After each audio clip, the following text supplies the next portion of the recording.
Most people will never be truly successful. The pull towards mediocrity is too strong. As David Schwartz once penned, all around you is an environment that is trying to pull you down to second-class street. Most people will never escape this pull. They get caught up in small-minded thinking, overly concerned with beating others through manipulation and politics, but it doesn't have to be this way. A life of your deepest dreams, financial independence, being your own boss, traveling the world with or family, it's all possible if you know where to start.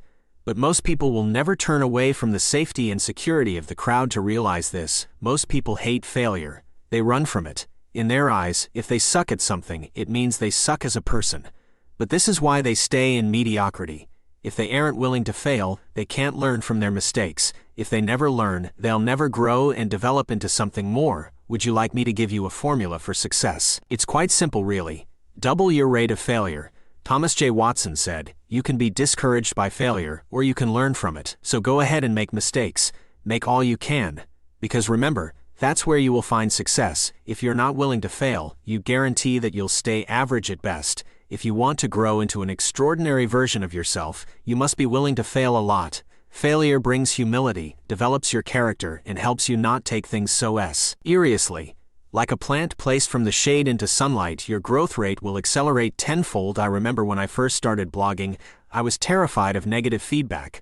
I would ask myself, no one could criticize this, right? I was terrified of failure and rejection, and as a result, my writing stayed mediocre for years.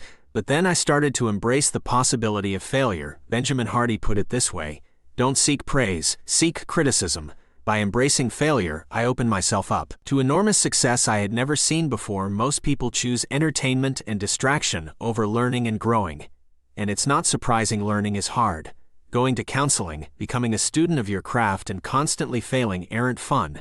But repetition can be boring or tedious, which is why so few people ever master anything. The competition will always be low if you prioritize learning and self-education. Prioritizing learning may be new for you, but know this: for every day you read a book, millions of others didn't. For every morning you woke up early to create and produce, millions of others slept in. For every day you kept going, millions of others quit. The fiercest competition is for the second-class prizes. Leave the crowd, choose learning and self-education. The opportunities that truly change your life have incredibly less competition. Most people don't think they have what it takes to be extraordinary. It's a self-fulfilling prophecy. If you don't believe you can, you want. When I was blogging with less than 50 views a day, I never believed I could produce truly great writing. But once I started taking my writing seriously, believing in myself, and acting like a winner before finding success, everything changed. Napoleon Hill said, "No one is ready for a thing until he believes he can acquire it. Once you tell your mind what to do, it will make it happen." Right now, my sole goal is to gain 100,000 email subscribers in 6 months. What's crazy is that I believe this can happen. My mind is always subconsciously finding solutions to make it happen. Most people will never experience the surge of excitement after truly believing in enormous success. Winners act like winners before they become winners.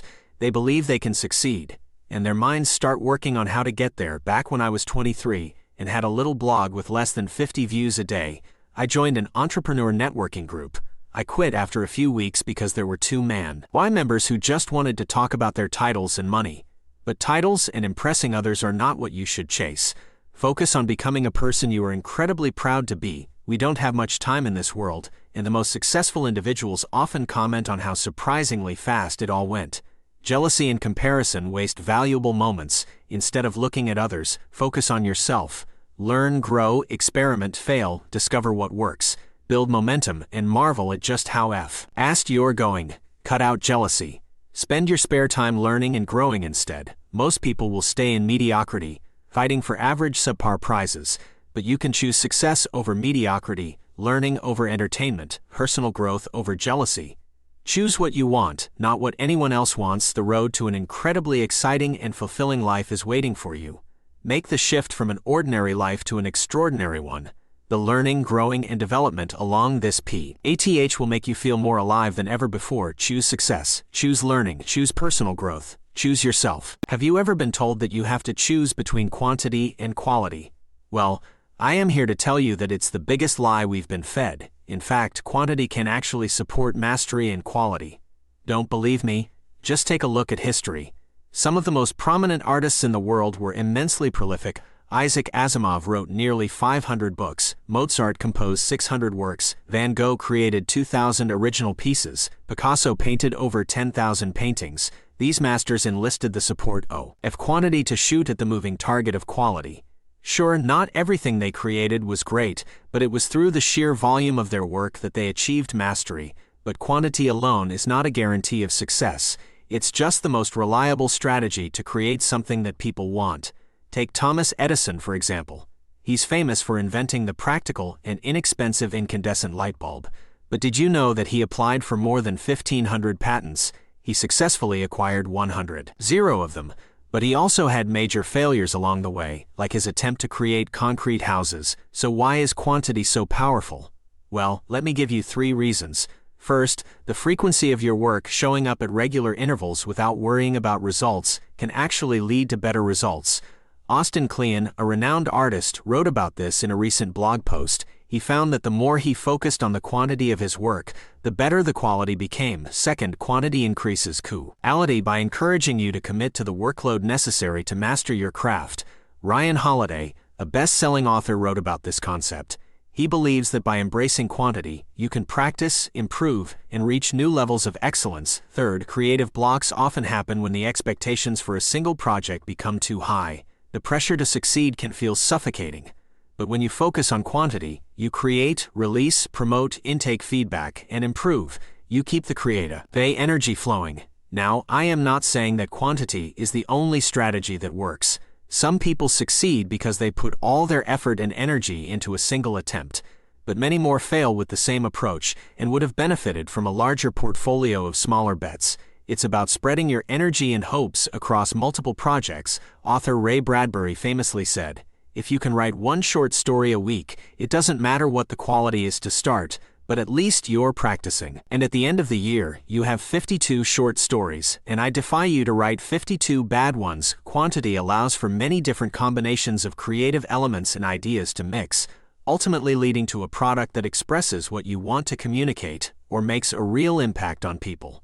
It gives you the freedom to experiment, make mistakes, and stumble upon unexpected brilliance. So how can you apply this concept in your own life? Well, game designer Nick Bentley suggests the 100,101 principle. Write down 100 ideas, pick 10 to develop further, and then choose the most promising one to focus on. This framework facilitates the trial and error nature of creativity. Pablo Picasso, one of the greatest artists of all time, went through 45 different sketches before settling on the final composition for his masterpiece, Guernica. And creative designer Joe Perez revealed that he went through an astonishing 325 revisions in 6 months while working on the Cruel Summer album cover for Kanye West. To the end of the day, quantity is not just about creating a lot of work, it's about structure and discipline. It's about practice, experimentation, motivation, and building your skills. It's about opening up your mind to new ideas and making a name for yourself in the world. So, instead of aiming for perfection and getting stuck in a cycle of procrastination, focus on attainable or even acceptable results. Embrace the structure of quantity, and you'll improve your skills and work much faster. So, my friend, I challenge you to break free from the lie that you have to choose between quantity and quality. Embrace the power of quantity and watch your creativity soar. And hey, if you found this video valuable, I encourage you to give a tip proportional to the value you received. The link can be found in the description below. Now, it's time for you to take action. What are the actions from this video that you're going to implement in your life? Leave your answer in the comments below. And remember, the path to success is paved with quantity and quality. The quality of our decisions today determines the quality of our lives tomorrow. Our decisions shape how we utilize our talents, efforts, and resources, and better decision-making enhances our ability to solve complex problems quickly and effectively. In this current era of uncertainty and disruption, those who excel at decision-making will innovate, succeed, and leave others behind. We often rely on experts to make good decisions and provide solutions to complex problems, but recent events have found that even smart people can make stupid decisions. So why does this happen, and how can we avoid it? In a groundbreaking study conducted by Professor Philip Tetlock at the University of Pennsylvania, experts were asked to predict the likelihood of various future events. After analyzing over 82,000 forecasts from these experts over a span of 20 years, Tetlock made a comical discovery. On average, these experts were no better at predicting the future than a dart-throwing chimpanzee. In fact, many experts might have made more accurate predictions by simply guessing randomly. However, there were a few experts who consistently made accurate predictions. These experts had a different approach to decision-making.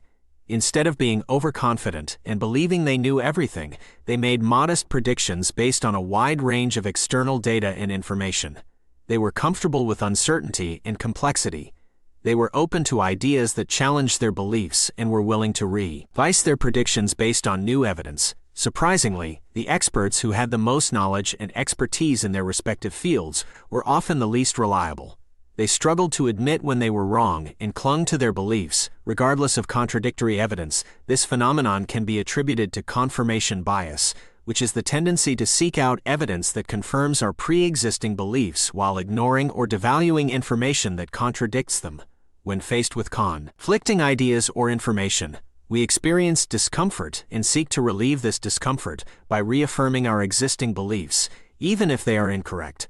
Confirmation bias restricts the information we consider, biases our interpretation of that information, and distorts our memory.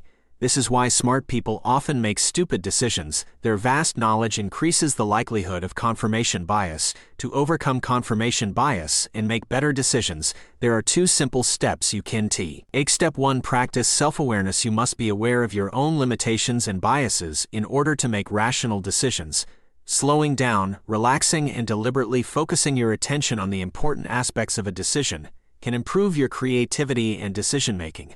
Self-awareness is a skill that develops with practice and patience, and it is both simple and powerful. Step 2. Disprove yourself. It takes courage to admit when you're wrong, especially after making a decision. However, it takes even more courage to challenge your own assumptions and beliefs before making a decision.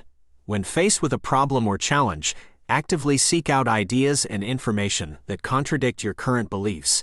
This will prepare you to make a well-rounded, informed decision, instead of an irrational one based solely on your biases and emotions. This approach of questioning and challenging our own assumptions is known as first principles thinking. It has been utilized by great thinkers throughout history, including philosopher Aristotle and billionaire entrepreneur Elon Musk, to generate breakthrough ideas and innovations. In conclusion, smart people make stupid decisions because they often struggle with overconfidence. Overconfidence hinders our ability to consider alternative ideas, adapt to change, solve complex problems, and deal with uncertainty. It leaves us vulnerable to making costly mistakes in terms of money, time, and even lives. To avoid these pitfalls, we must remember that even when we feel certain about a decision, there is always a possibility that we are wrong. Stay open-minded and acknowledge that there is always more information to learn. The wisest person in the room is the one who listens the most because they understand that knowledge is infinite. Now that you have learned about the challenges of decision-making and how to overcome them, I challenge you to reflect on your own decision-making processes and identify areas where you may have fallen victim to confirmation bias.